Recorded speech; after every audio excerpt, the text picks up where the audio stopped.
Okay, Sinadapi. It's a glorious day for Native Wellness Institute to pay honor to Martin Luther King today.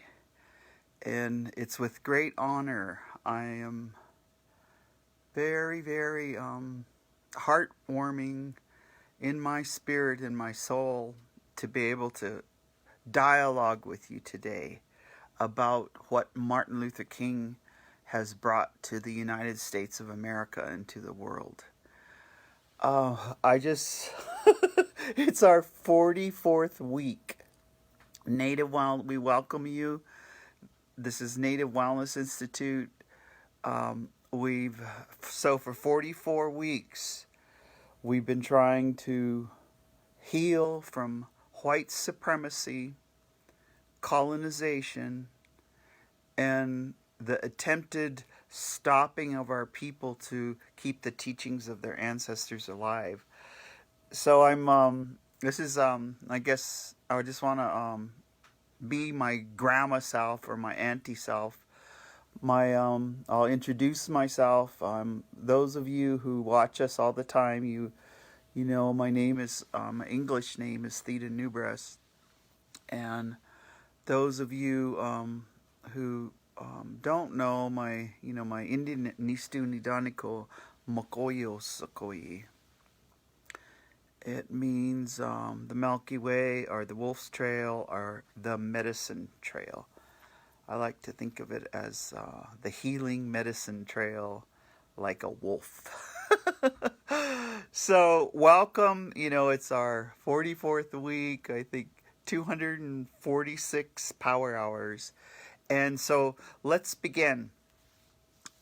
Today in our nation, we're on a precipice and we're riding a tsunami. And we've been riding a tsunami since the 60s, since the civil rights that came, in the 1960s. We've been riding this tsunami. And sometimes the white supremacists or the patriarch push us back and put us in our place, and we just rise up again. And so now we're rising up not in hate or into hurt. We're rising up with healing. And Native Wellness Institute, it's positive, productive, and proactive in the healing. And one of the main foundational pieces of healing is to know your history. That's why you need to know if grandma and grandpa went to boarding school. You need to know if your grandma and grandpa, if their ancestors came over on a slave ship. You need to know if you got mixed ancestry, what was their movement towards healing. So this tsunami of civil rights and social justice is since the 1960s. And so think about at that time, there's a couple of things. Martin Luther King, as he was asking us to face some truths back then, and we still are. We're doing it today, and we'll be doing it on Wednesday once we all realize this is going to take all of us into action. And the three truths, I was 12 years old when Martin Luther King was assassinated. But I knew enough at 12 years old. I heard him say over and over. And I was curious because I watched my brown ancestors pretty much just a little light complected. They weren't high yellow, but they were just a little bit the same color as Martin Luther King. And Martin Luther King, and so when I seen him, when you're 10 years old, 11 years old, he said we're going through a phase. And in order to get to the promised land, remember that you're up against racism, that you're up against poverty. And at that time, he would name the Vietnam War, the world, our world, what role we as the United States played, and some of the learnings of that incredible war that we were involved in. And it was a protest, taking the Constitution, taking the freedom of protest. He was non-violent. He was an orator, and he had the belief in so much in God and so much in the way that he believed it. He believed that God was with him. Estepatapiyo, or Tunkashala, or Mahio, or Akpada Diaz, crows say it. Many of us have different words, Buddha, all of these indigenous terminology, but the one God, Martin Luther King. So think about that today. I was like, man, I just get, I've been dialoguing all night on all platforms with all of our colleagues. And so one of the first action steps you could take today is whatever social platform you use, tweet, TikTok, Instagram, Facebook. You can even shoot some emails. Anyway, is post a picture of Martin Luther King or one of his many, many sayings about he had a dream. Post it and ask for all of your bubble and all of your dialogue and thinking out and feeling out and healing out. Ask them to dialogue on what that means. One of the things he used to say is there's no peace without justice, and no justice without peace. And so you think about that as we move into getting our brand new president, and very, very important, our vice president, who is predominantly African American. And that just blows us all away, because that is the piece of the promised land in which Martin Luther King spoke to when he went to the mountaintop. When he went to the mountaintop, he said that. He said that to us. He said a couple of days before he was assassinated, he said, "I've been to the mountaintop. I have seen the glory." So we're at the mountaintop, some of us, and thanks to the pandemic. That darn pandemic has knocked us around and taught us we better get in our real human spirituality. It's knocked us around.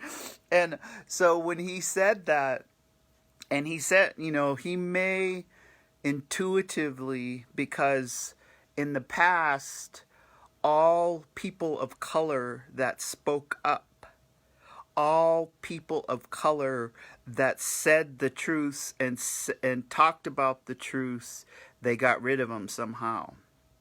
We can see it in our contemporary world. Colin Kaepernick.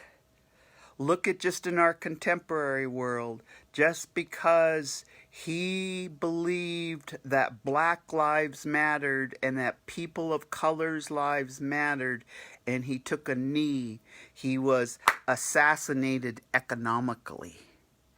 You can, there's other ways to assassinate people of color and pull them down off any kind of platform or pedestal that they've gone up to. So, in honoring Martin Luther King today, Native Wellness Institute, we're just like you, we're inviting you, we're double daring you to come along. And what action are you going to take to build the alliances?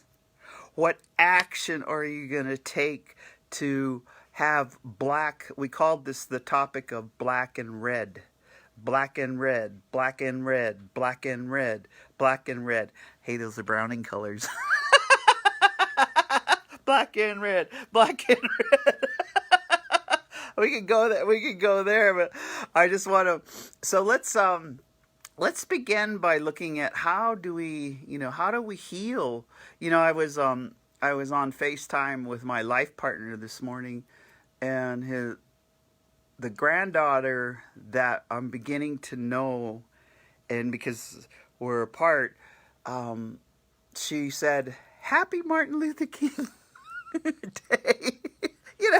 When you're 3.5 years old and you say, "Happy Martin Luther King Day," you're being raised in a household.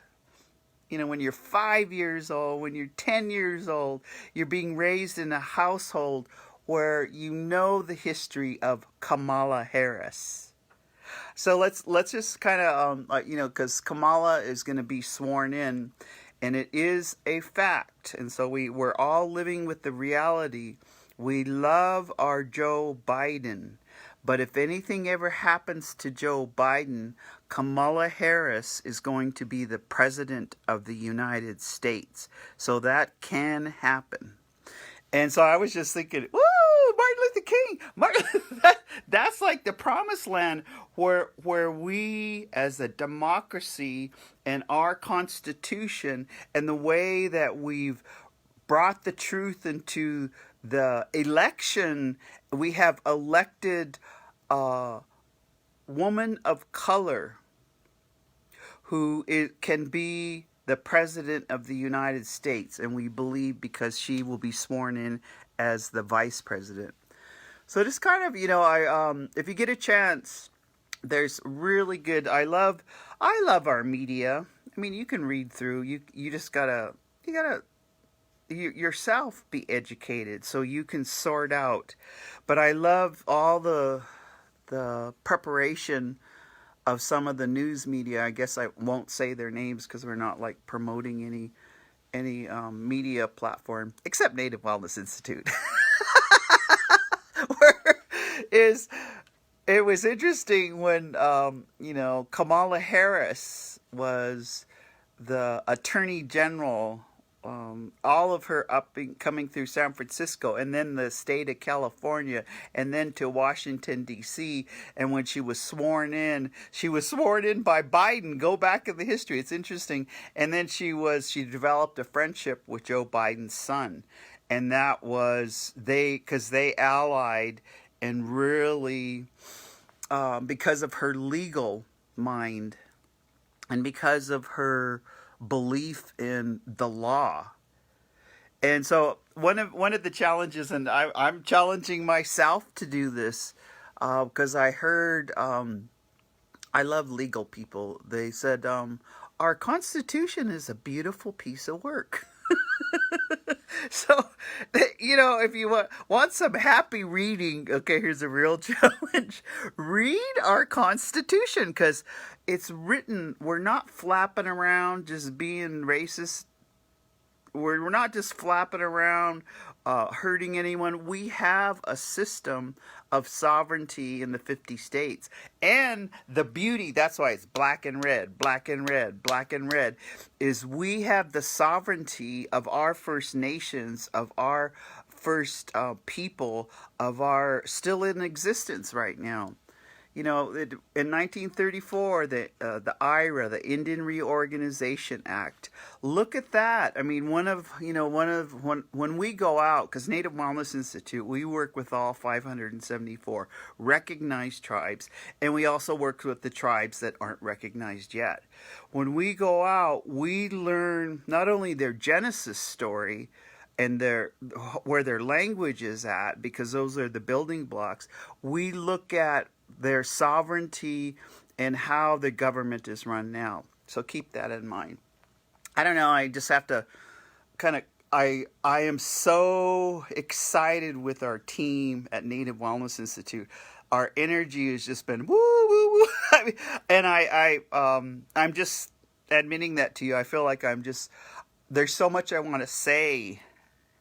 There's so much I want to share. So I'm going to, that I have to keep my energy at a place where we can dialogue and where we can articulate this.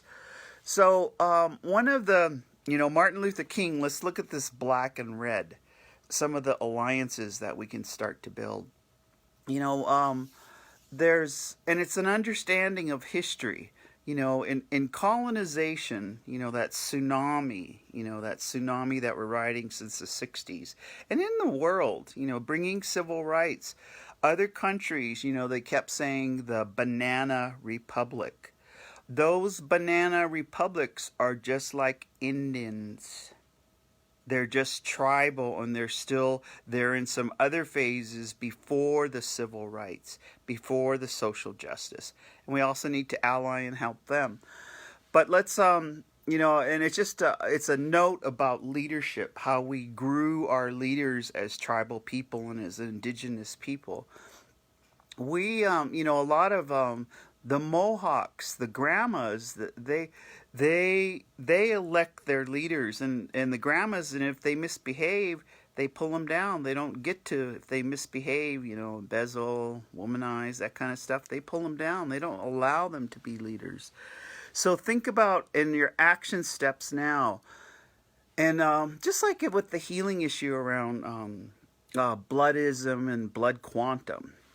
That's the healing issue we're going to be dealing with in the next 50 years in all tribes, and we can ally black and red, because one of the things with each of our constitution, so we have our constitution within the United States Constitution, is look at the alliance points. One's what works for us and what we need to do with our nations, you know, water, air, environment. Sorry, I'm excited. So in this constitution, in this alliance, we got to find the common ground. And I was just thinking, one of the ways in our so colonization, when colonization comes in, it has a formula. It's almost like the art of war. It has a formula. When colonizers come, they first take away how you pray, and they want you to do it how they do it. Then they disenfranchise your men. Then they take hold of your children. Then they take away your language and any sacred land possessions. They take that away. And then, you know, there's many little steps in between there.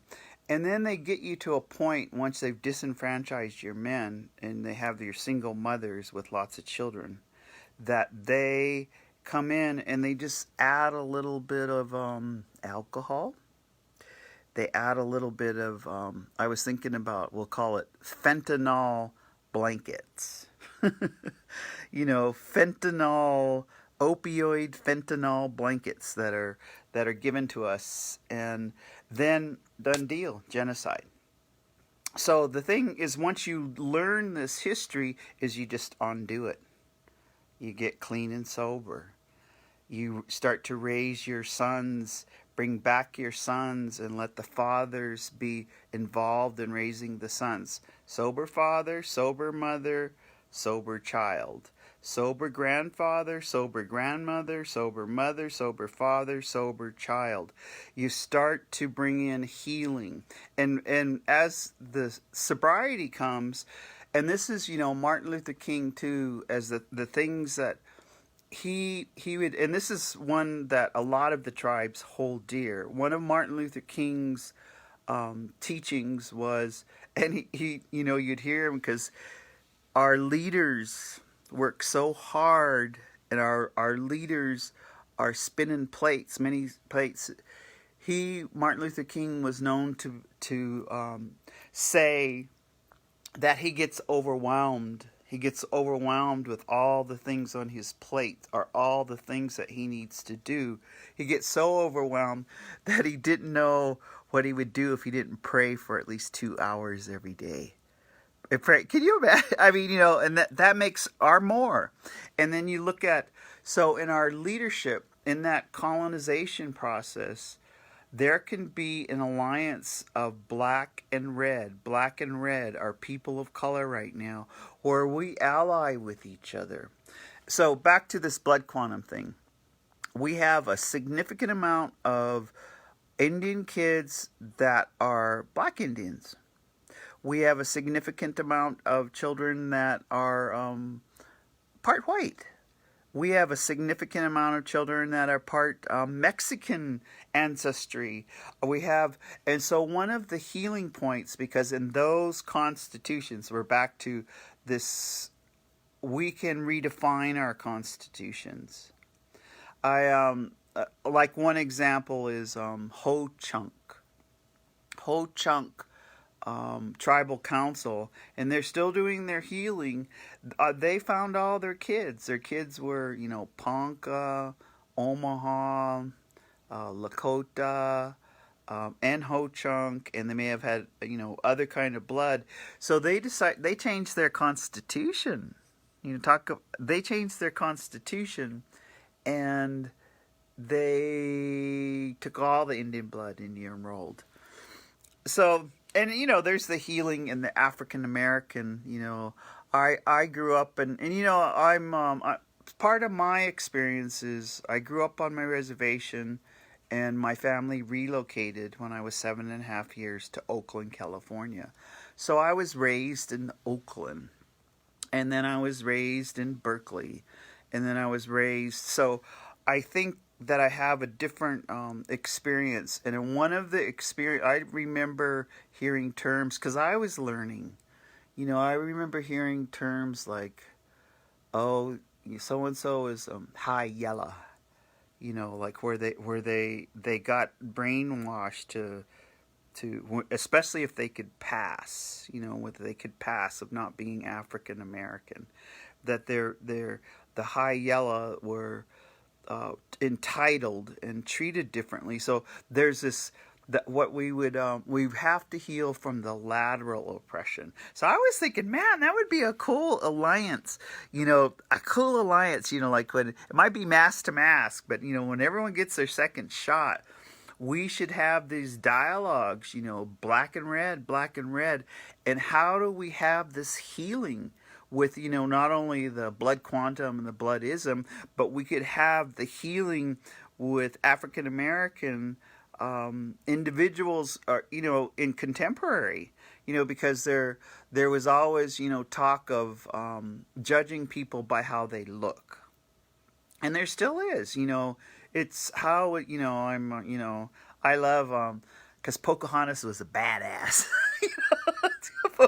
So, but because I wear braids, my last time I was at DC, I told myself I wasn't going to go back till we get a new president. So but when I was there, I got called Pocahontas several times. So let's talk about honoring Martin Luther King. Martin Luther King. I woke up happy today because everything that I saw on the internet and everything. Even Whoopi Goldberg was, her and her allies were talking about the teachings of Martin Luther King. So, Martin Luther King was only 39. And that just blows me away. So, those of you under 39 or those of you over 39, imagine what a blessed genius he was. What Martin Luther King, imagine what a blessed orator. His tongue, like, the Mayans, they say that this is the greatest weapon is this tongue. That's why we should be careful of the words that we use. It's because of Martin Luther King that the N-word is not to be spoken anymore, even in lyrics of songs. It's because he started that tsunami, with the words that we come with our own words to call ourselves, that uplift us, that give us pride, that give us, it's like a confidence, almost like confidence is a medicine. And in a lot of tribes, and that's another alliance. So I was thinking, so when this black and red, so in the education, I remember hearing, and this is a people of color teaching, is that we had like an 8th grade teacher, and he was asking us, how did the pimp walk, like which was kind of a walk, where did that come from? And we were in the 8th grade, and we're all predominantly African American. We had a lot of from Mexico people that just came up, and I guess I was the one little Indian, but I remember this is so part of the alliance is in the early education, and so we learned that when the slave ships came over, and with the more prowess and the strong African American men, they would put a ball and chain around their legs. So they actually had a chain, and they had this big old heavy ball, so they couldn't escape and they couldn't run. But they were still had their chests, they were not beat down. Mentally, they knew they were still worthy, that they were still smart, and that they still had to figure out this new world. And so when they walked, they walked proud and they walked tall with that ball and chain, and they swung that ball and chain. And so that walk, which later on, was put into a somewhat derogatory term as a pimp walk, where they walked because they still walked proud and they still walked tall with that ball and chain.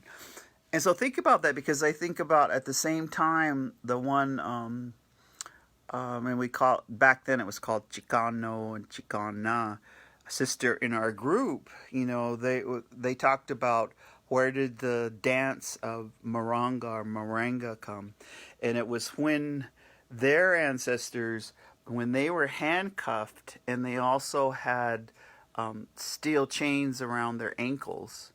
And so even though they were trying to enslave them and trying to keep them as property, humans as property, they would still dance. And that's why a lot of the maranga was, is with your ankles together.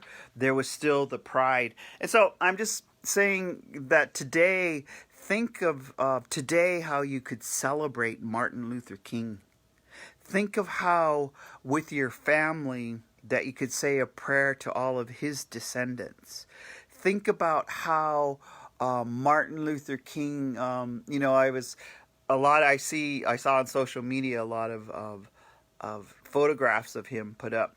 So one of the one of our NWI allies is Dr. Julie Smith, and Dr. Julie Smith, she when she was getting her PhD, I'm just holding this up because this was the fabric that she bought, and it was her gift when she came back from Africa, and she had like a gathering, a Gona, a gathering of Native Americans process with African tribes as part of her PhD.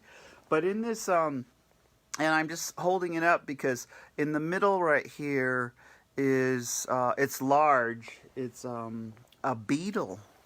There was sacredness. So there you go. You got to find out, with what, just like how we have sacredness with the beaver or the eagle or the buffalo or the salmon. This is part of our alliances is, especially with our children, let them learn the history of this, so this is a ribbon skirt. And I just, I'm one of those old school Indians that don't do death by PowerPoint, so I ain't going to try to show you. I'm going to show you it. But I wanted to share with you something, and part of this alliance building that is just so beautiful about learning each other's history. When, in 1990, his name is A. Billy, and he was part of the curriculum development for multicultural. And so he had this, this is an African woven, it's woven. He had an African cloth, and it's very large. I'm just going to hold up part of it because it's very large. And his alliance, when the Asian Pacific Islander people were there, the Hispanic Latino people were there, and A. Billy brought this and gave this to the gathering of Native Americans because he said that the alliance has to come from all of us to each other. And this was a Genesis, because this tells the Genesis story of an African tribe that Billy worked with. And this cloth, I'm just going to hold it because I always smudge it and I keep it in a sacred place. But since we were honoring Martin Luther King, I was thinking today, what if Martin Luther King's, this was his great grandparents' Genesis story? Man, that would be. So I'm imagining, because how would he be able to talk about the promised land and talk about Creator and talk about the similar ways that we do? And so when Billy gave this to the gathering of Native Americans, he just asked that it not end up with any in any government hands. And so when when some of Gona went government and some went back to the tribes, I've kept this cloth, and we just try to put this cloth out. When Native Wellness Institute, we always put this up so that we could help, especially the healing of the black Indians that are half black and half Indian. So there we go. There's a healing point right there. Is, in your tribe. And so think about this. How do you treat the Indian kids that if their parents went out and they met someone who is African American and they come back? How do you treat them? Do you treat them racist like the white supremacists, or do you open arms? I heard the grandmas, they were talking about, it doesn't matter what color your grandchild is, you love them. And I thought that's like the teaching, an original teaching. Whatever color the child is, whatever that alliance, however they turn out, it can be beautiful. The other, as I wanted Martin Luther King, when he said a lot of his words, and the ones that resonate with me now in the 60s and the 70s was about, he always talked about the collective good. He always talked about the collective agreements. It was never just about him. It was never just about an isolated, it was about a collective agreement. And so I think I wanted to begin there because, one of, and I've mentioned this before, is one of our elders, her name is, and it's an example because every tribe, all the 574 tribes have their value system. So, but I think there's similarities. And I think this is where we can ally, because all of Martin Luther King's teachings also ally in the same manner. So I'm just going to take a moment, because these are Ntsitapi values around spirituality, kindness, respect for others, knowing your own self-actualization of who you are, these are just values, being able to take on tasks independently, being helpful to others. Everything comes in pairs. There's almost, that's like a spiritual teaching with plants and medicine, that it comes in twos. And our ceremonies have to include male and female. And now we know, even because we saw LGBTQ and we saw other Two-Spirit as holy people. They were holy people. And we revered them until we had colonization, or until the colonizers came in. And that I'm not going to make this the talk, but think about the values that we could ally in. When Martin Luther King, when he said, and this is a couple days before he was assassinated, he said, I have been to the mountaintop. And I think about, when we put someone out to fast, they'll say, put them up on the mountain. And they actually used to do that. They would put them up on the mountain and they'd fast 4 days. And I've heard stories here where some of my ancestors would be put up on the mountain for 8 days so that they could humble themselves and that they could pray and that they could come to their own realizations. But think about when Martin Luther King, because it was interesting, that couple of days when he said that speech about, I have been to the mountaintop, he said. And he said he wanted us, this collective good, he wanted all of us to go to the mountaintop. Because when we reach the mountaintop, we'll see the promised land. And I think having Kamala Harris on Wednesday become our vice president is part of that promised land. So we're seeing what Martin Luther King said to us, that we would see some of that promised land. And, Native Wellness Institute, where this past week we had 450 people register just because we opened up free our training on the new year, the new you, and healthy relationships. And then we're just looking at what we can do to bring the healing as our country goes into post-pandemic, and then the year that it's going to take for all of the people to be immunized. Now, when Martin Luther King, because in my mind last night, as I could just see him saying that speech.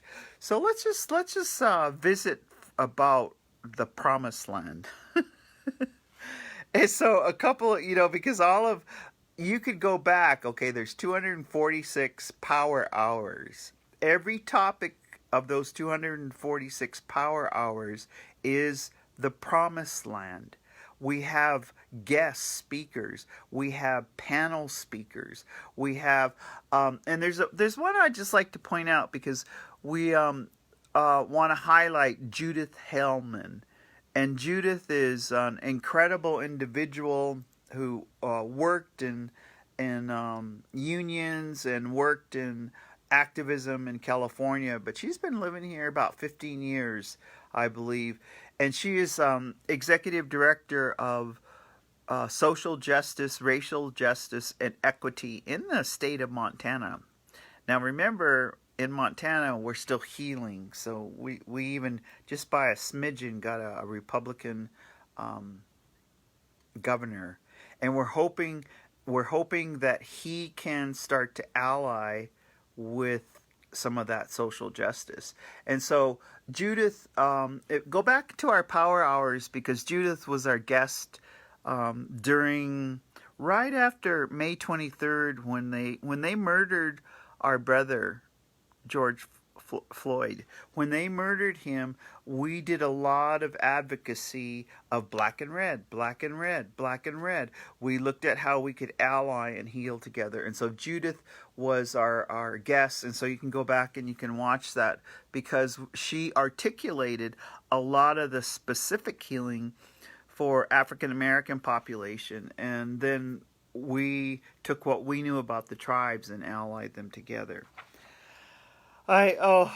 So, in one of the talks that Martin Luther King spoke to very, very often is that he spoke of what we're now feeling now within our country, and what we saw on January 6th, that we are suffering from a moral injury.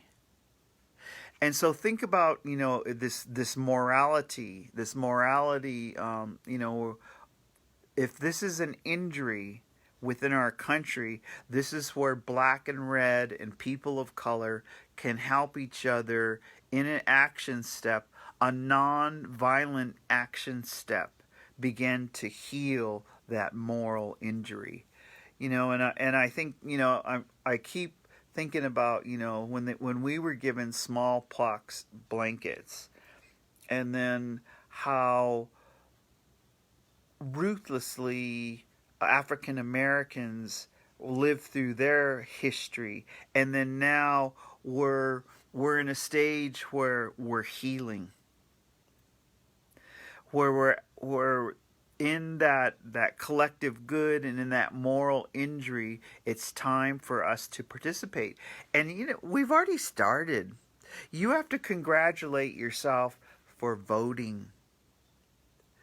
Holland said it was sacred.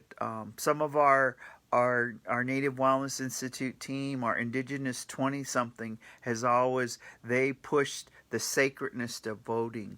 So we have to look at that, and that's actually what is making the turn, on Wednesday, is we, as the United States, people of color, and black and red, black and red, black and red, we got the vote out. It's incredible. I know in our area we have several tribal leaders, coming from Salish Kootenai, and several tribal leaders down around Crow and Northern Cheyenne and Fort Belknap. They got everyone to vote, and they got everyone, that even in a pandemic, it's like, we got everyone to vote, so that, I don't know, the promised land, or that healing that moral injury, came with us all showing up to vote, all mailing in and not believing any of the stuff, the delusion or the lies, and just voting. So imagine after this, if at every level, not only in the sovereignty within our tribes, because most tribes, and I hate to say this, in the past, only to 20 to 25% of their people vote. And, in order to change a referendum in a tribe, you need 2/3 of the people to change the constitution. So just imagine one of the things that you can do from now on, starting Wednesday, when we have our new president, is to vote on everything. Be participant in voting. It's be a participant. It's kind of like what elected Obama was. Everyone sent in $5 every month. I know that a lot of our tribal people, they just send in $20 per month. So if you have an extra $5, if you have an extra $20, give that to wherever you live to help the people to, at ease some of this unemployment, at ease some of this food disparities, and food deserts, and food insecurity. So, I guess we're asking you to step up. It's how do we become involved, and how do we become engaged? And I say that because what Martin Luther King taught us is that as we get involved, if we aren't part of the problem, we're part of the solution. And that was words that he would always say. You be part of the solution. And being part of the solution is healing, self-care. We've Native Wellness Institute has been contracting with helping the essential workers in every department. Our essential workers are exhausted, tired, bereaved, but now they're, some of them are getting their first shot, and some of us haven't got the shot yet, or the second shot. It's not on the horizon. So help with that. Help with the patience around that. Help with that, with the advocacy of knowing, when it's going to come. And, one of the things that we've done, and I just started this because my second shot comes on February 4th, along with everyone else who's 60 and over on my reservation. So there's, 600 or 700 of us. And so I started making goals to that promised land. I started making hopeful, started planning again, because we've been staying home in place since March. I don't go out. I wear a mask. I hand sanitize, and I just don't want to kill any of our elders, or I don't want to bring it.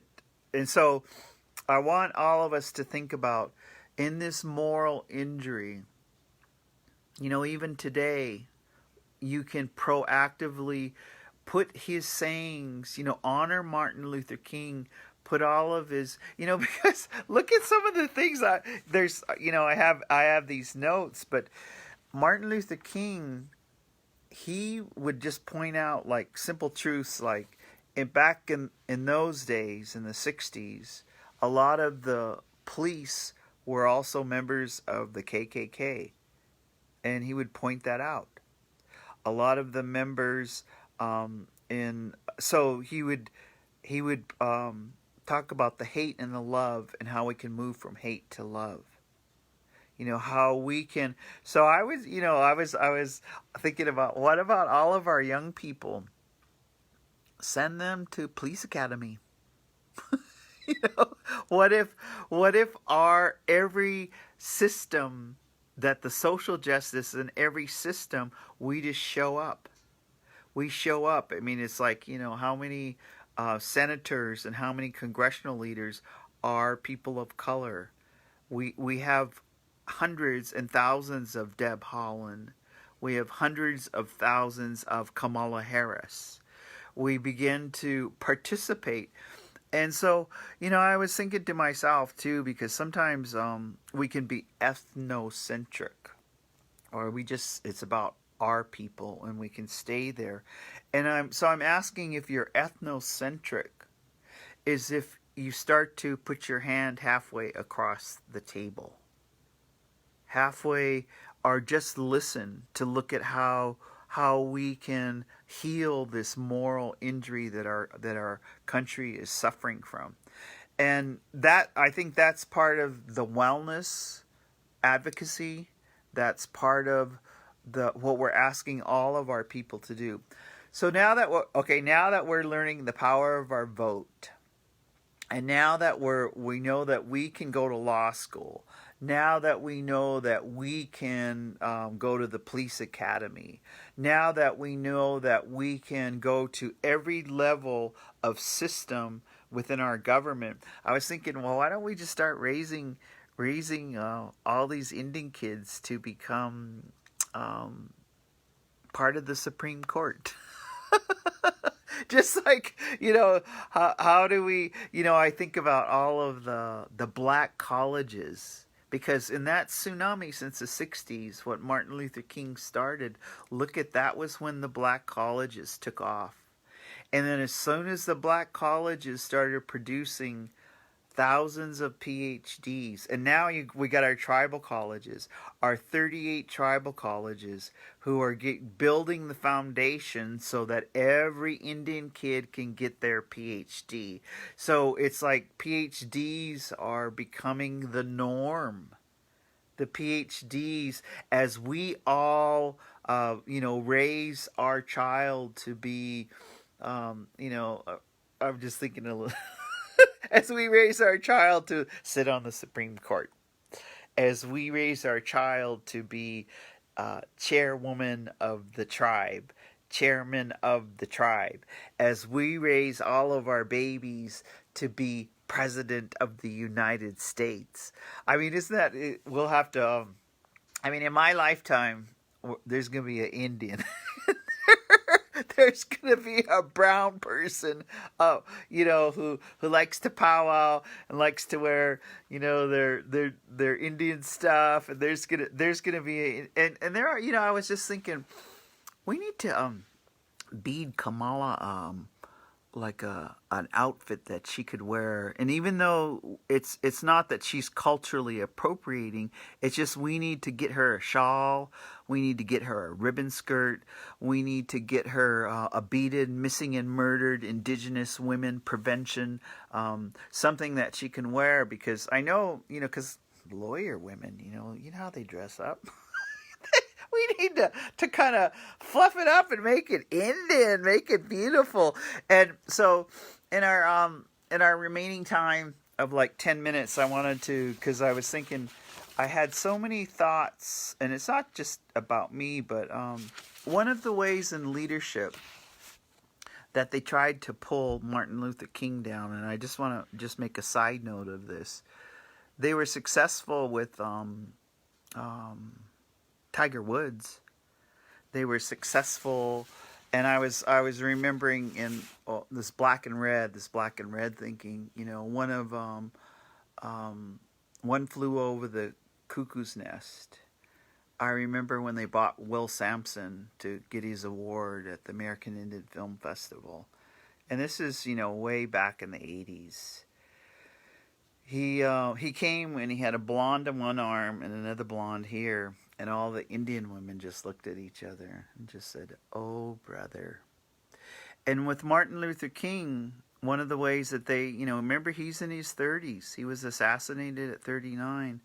And even in some tribes, one of the ways, the test of a leader is to see if they will go astray and cheat on their wife. And so one of the ways they tried to pull him down was because him and his wife, there was a lot of infidelity there as he was on this trail. So think about one of the ways that we could help with our sons and our daughters to raise them to have the integrity to not belittle or feel unworthy, because they say someone who feels unworthy is the person who tries to get many partners. That's how they get their worthiness. So just imagine, like, if all of our children were raised with worthiness. And I think that, because I love Robert Johnston, one of our teammates. Robert is always, he designed the new year, the new you, and how we have to believe that we're beautiful, believe that we're confident, believe that we're outrageous, believe this is we come with that level of medicine of confidence. And so Native Wellness Institute, we're, again, like I said, we're in our 44th week of this Power Hour. We're in 246 of these Power Hours. You can go back look on YouTube. You can look on our website. You can look on our Facebook page here. So I wanted to talk about black and red, where these alliances could be.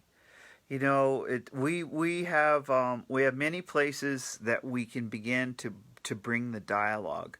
One of our programs in the Indigenous 20-something is all the Indians that are 20-something. So let's bring all the African Americans that are 20-something, because right now I think there's a lot of hope with our millennials.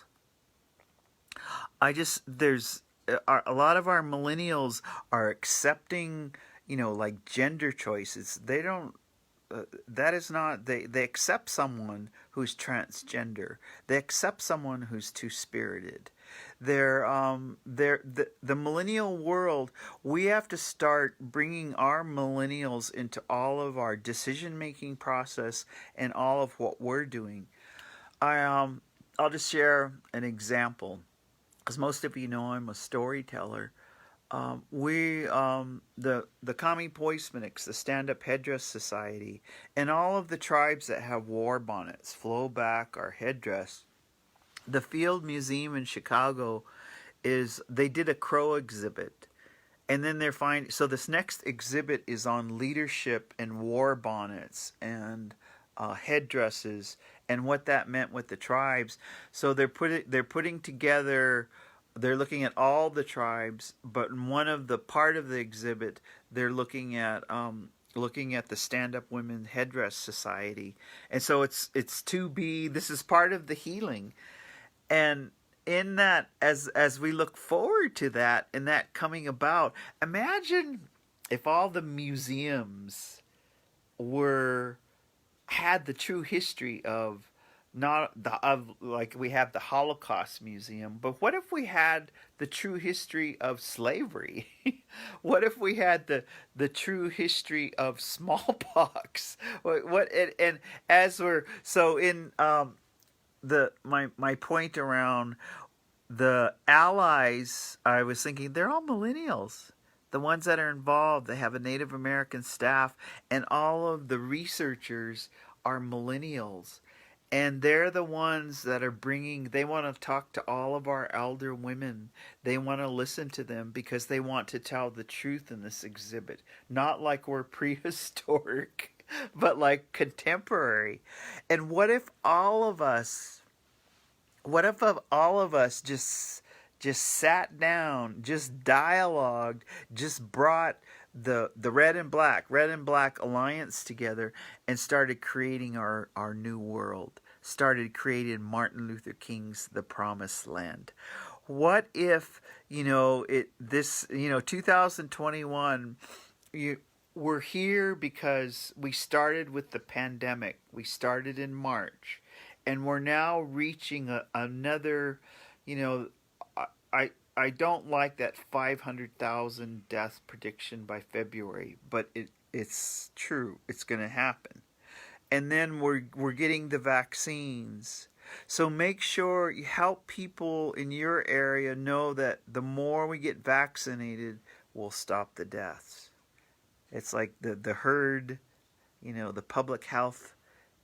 Make sure that, and for those, just be gentle with those still waiting for the vaccine. Be gentle, just keeping them safe. But we're starting to create a new world, and if you think about it, it's almost like a Creator put all of us on a fast, a pandemic fast, so that we could bring out the realization that we don't need all this materialistic stuff, that all we need is our family. That I was thinking about all the people who would put puzzles together, all the people who enjoyed telling stories with their bubble, your safe bubble, and look at the things, all of, like I said, one of our members is learning to play the violin, and you think of all of the possibilities of our self growth from inside, our self actualization, our own becoming who we truly are. And we know, in this black and red alliance, one of the protective factors that exists is a cultural identity. And if you're solid in your cultural identity, you maneuver the world better, and you have protective factors so that you don't fall to drugs and alcohol, that you don't commit suicide, that you don't OD, that this inside integrity can bring you protection. So what if like, even with our own team, we get to have our own board meeting, but we have to look at how we can ally with each other in all systems. Alliances of grandmothers. I could just see the circle of grandmothers, African American grandmothers and Indian grandmothers and indigenous grandmothers dialoguing. Let them be the dialoguers, and let them be the planners of what we do in our communities. And then the grandpas, bring the grandpas in, because one of that disenfranchisement of our men, we have to allow our men to heal our men. So it has to be African American men healing the sons. It has to be tribal men healing their sons. And some of those gatherings, it's the women need to just like stay out of it, but allow it to happen. There are so many integral things right now in these alliances. And so I guess I'll end up, I was thinking about songs, and in my next life, I hope I'm a singer.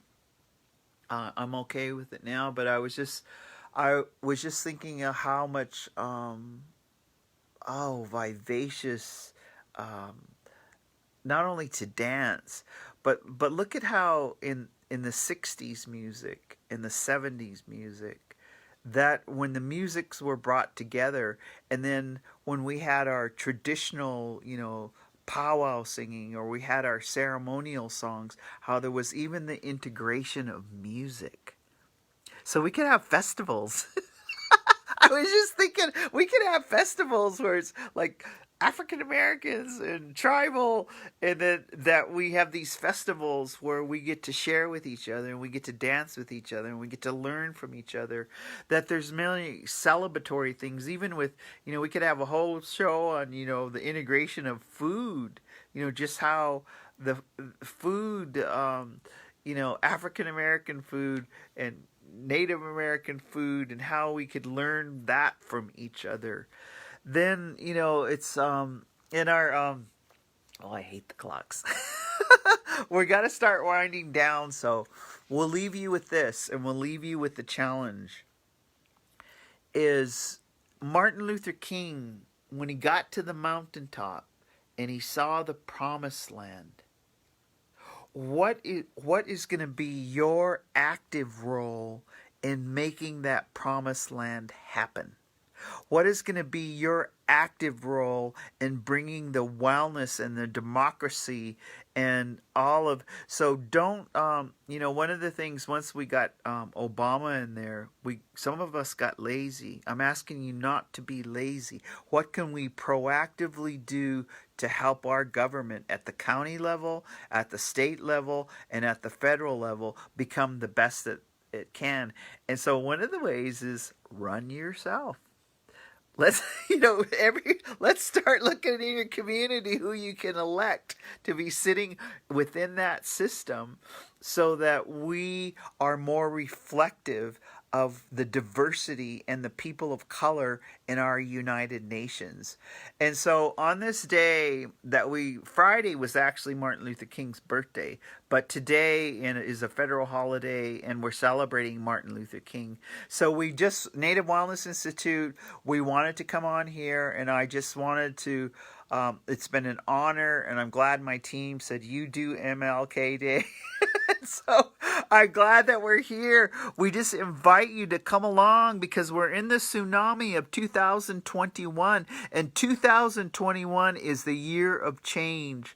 20 years from now, we're going to look back and we're going to see lateral love instead of lateral oppression. We're going to look back and we're going to see that having Biden in with his soft, gentle cabinet that he selects, we're going to see that this was a change. There might be some burps and some bumbles. So come along with us. So Native Wellness Institute, our mission is to keep the teachings of our ancestors alive.